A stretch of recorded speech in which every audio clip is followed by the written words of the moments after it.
我们就看美国对它的这个行动到底是睁一只眼闭一只眼呢，还是说这个搞一个所谓的双重标准啊，就是日本发展进攻性的武器啊不算威胁他国，而其他国家发展了这种射程远的导弹，那就是威胁了这个其他国家，改变了这个地区的原来的和平环境。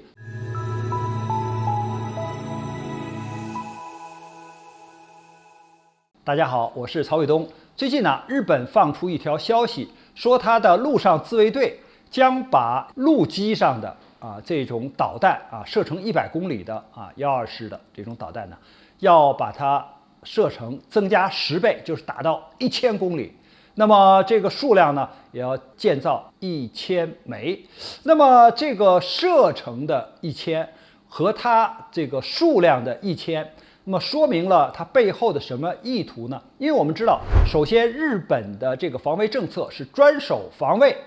是不能进攻的。那么100公里的导弹作为日本的专守防卫，应该是够用了。特别它是一种机动发射的，就是在发射车上，它可以围着岛到处的转呢，就哪儿需要往哪儿输送就行了。那么即使是说把它的射程再加远一点，就是要覆盖到专属经济区。专属经济区也就是200海里，换算成公里也就是300多公里。那你的导弹提高到300公里、400公里也是足够了。为什么一下要翻到1000公里呢？因为你1000公里这个距离就可以把朝鲜半岛都给覆盖住，也就是朝鲜、韩国都在它的打击之内。那么如果按照它现在的设想，是要把这款导弹部署在九州和西南半岛的这个方向，包括可能在4国也就是它比较靠南的一个大岛。那如果部署在这样一个位置，很显然这个针对性就非常明显，因为它可以打到我们国家的台湾地区，可以打到朝鲜、韩国，而且也可以打到我们国家就是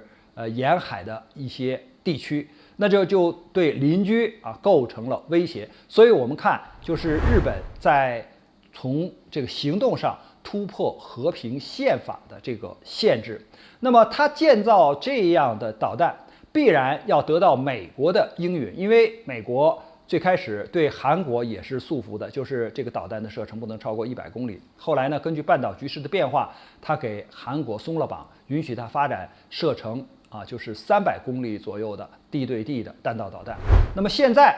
日本实际上也是瞅准了一个机会，就是美国要推行它的印太战略，要搞大国对抗，那需要用日本和韩国作为它的棋子来使用。那么日本就借船出海吧，所以就从它的海上自卫队最开始是船坞运输舰大宇级的18000吨，然后发展到直升机母舰，就是22000吨的这样吨位大了，贯穿性甲板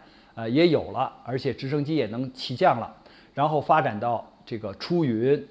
日向这样的，就是比较大的直升机母舰，然后再对它进行改装，直接把它变成小型的航母。那这具备了海上的远海作战和进攻性的能力。而现在陆上自卫队如果再发展这种射程达到1000公里那数量又达到1000枚，并且部署在它的九州这个方向，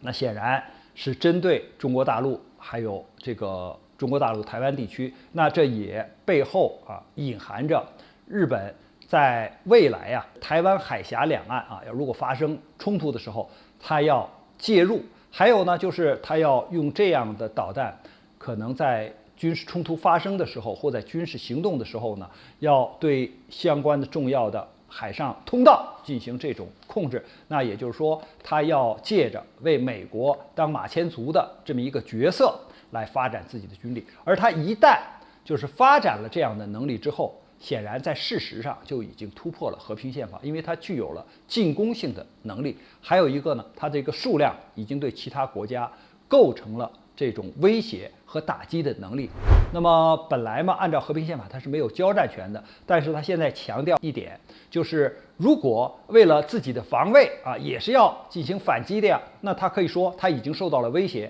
特别是他强调现在中国的导弹数量很多，性能很先进，那么日本作为回应或者是搞一种这个平衡的话，那也应该发展呢。但是实际上，中国并没有对日本构成任何的威胁。那么这个呢，只是他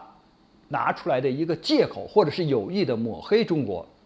然后借此呢来发展自己的进攻性的力量。那么下一步呢，我们就看美国对他的这个行动到底是睁一只眼闭一只眼呢，还是说这个搞一个所谓的双重标准啊，就是日本发展进攻性的武器啊不算威胁他国，而其他国家发展了这种射程远的导弹，那就是威胁了这个其他国家，改变了这个地区的原来的和平环境。所以我们对日本的这个举动呢，还要进行进一步的观察。关于这个话题呢，我们今天就聊到这儿，感谢大家关注本节目，我们下期节目再见。